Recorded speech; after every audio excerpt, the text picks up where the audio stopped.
بسم اللہ الرحمن الرحیم. السلام علیکم. 7 class let's start your today's history lecture. 7 class previously میں نے آپ سے کہا تھا کہ آپ ریڈنگ کیجئے کچھ ٹاپکس کی. ہوپ فلی آپ نے وہ ریڈنگ کر لی ہوگی, اچھے سے انڈرسٹینڈنگ آپ کی ہو گئی ہوگی. آج انہیں ٹاپک سے ریلیٹڈ ہم لانگ کویسچن کریں گے. And today we are going to attempt the first long question of our third chapter. And this long question is describe the religious policy of Mughal emperors, یعنی مغل بادشاہوں کی جو مذہبی پالیسی تھی اس کے بارے میں بات کیجیے. یعنی مذہبی طور پہ انہوں نے کیا پالیسی اپنائی ہوئی تھی اس کے بارے میں آپ بات کریں گے. اس کے بارے میں پڑھتے ہیں جی. In Mughal period special attention was paid to interfaith harmony and tolerance. Mughal دور میں جو باہمی ہم آہنگی تھی بین المذاہب, اس پہ اور رواداری پہ بہت زیادہ زور دیا گیا, بڑی زیادہ توجہ کی گئی. ٹھیک ہے, بین المذاہب ہم آہنگی پہ اور رواداری پہ بڑا دھیان دیا گیا, بڑی توجہ دی گئی. Friendly behaviour and accommodating policy of Mughal emperors impressed the non Muslims deeply. اب مغل ایمپررز جو تھے وہ مسلمان تھے, ٹھیک ہے, لیکن یہ باقی غیر مسلموں کے لیے بھی ان کا بڑا اچھا دوستانہ رویہ تھا, اور ان کی پالیسیز دوسرے مذاہب کے لیے بھی اکوموڈیٹنگ تھی. اس کی وجہ سے نان مسلمز ان سے بہت زیادہ خوش تھے.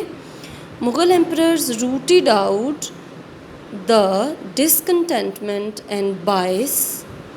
اکبر appointed non Muslims on high posts and positions.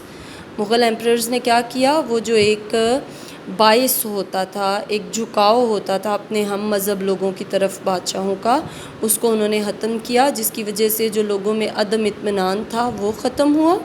ٹھیک ہے, اور اس کا سٹارٹ کیا اکبر نے کیا کیا کہ اس نے غیر مسلموں کو بڑے عمدہ پوزیشنیں, بڑے اعلیٰ اس نے ان کو پوزیشنز دیے, اعلیٰ عہدے دیے. Akbar rather go above and beyond all limits to bring about religious harmony and tried to mingle all the religions and to consider all religious practices right. اچھا جی, کیا کیا اکبر نے تمام حدوں کو پار کر دیا مذہبی ہم آہنگی حاصل کرنے کے لیے, بین المذاہب رواداری حاصل کرنے کے لیے اکبر نے تمام حدیں پار کر دیں. اس نے کیا کیا, سارے مذہبوں کو ملا جلا کے, یہ آپ پچھلے چیپٹر میں بھی پڑھ چکے ہیں, ایک نیا مذہب ہی بنا لیا. ٹھیک ہے, اس نئے مذہب میں سارے کی ساری جو مذاہب تھے ان کی پریکٹسز کو ٹھیک قرار دے دیا گیا تھا. تو اس طرح ایک اس نے کہا کہ انٹرفیتھ جو ریلیشن ہے, بین المذاہب جو ہم آہنگی ہے وہ بہتر ہوگی. ٹھیک ہے, and this interfaith relation improved. جو انٹرفیتھ ریلیشن تھے ان میں بہتری آئی.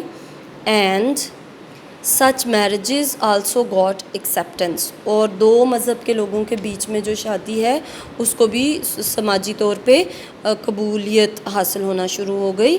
ہم نے پڑھا کہ مغل بادشاہ نے خود ایک ہندو عورت سے شادی کی تھی.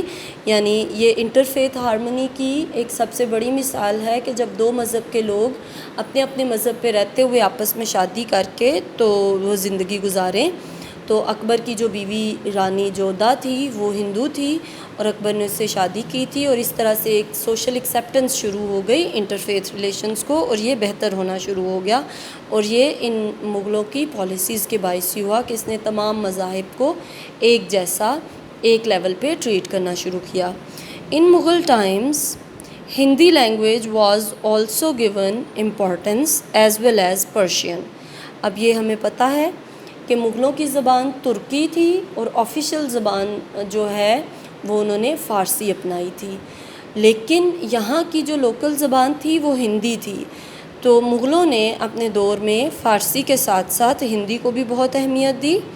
The lives and property of non-Muslims was also made secure.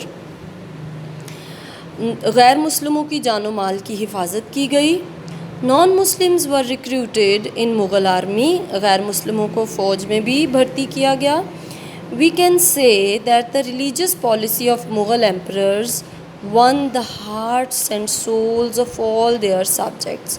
تو ہم بڑے آرام سے یہ کہہ سکتے ہیں کہ جو مغل ایمپررز تھے ان کی مذہبی پالیسی نے ان کی تمام رعایا چاہے وہ کسی بھی مذہب سے ہو ان کے دل جیت لیے.